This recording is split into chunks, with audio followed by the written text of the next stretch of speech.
ఈరోజు దేవుని వాగ్దానం. కీర్తనలు 26వ అధ్యాయం 8వ వచనం. యెహోవా నీ నివాస మందిరమును నేను ప్రేమించుచున్నాను.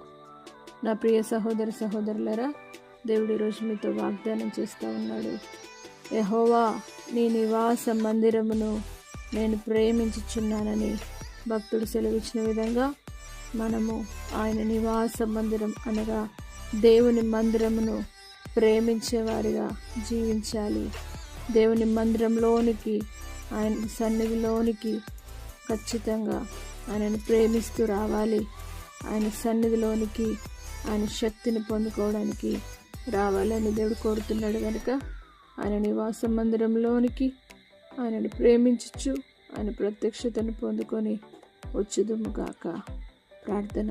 పరిశుద్ధుడా, నమ్మదగిన దేవా, నీ కృతజ్ఞతాస్తుతులనైనా దేవా, నీ నివాస మందిరమును ప్రేమించే వారిగా ప్రతి ఒక్కరు జీవించుదురుగాక.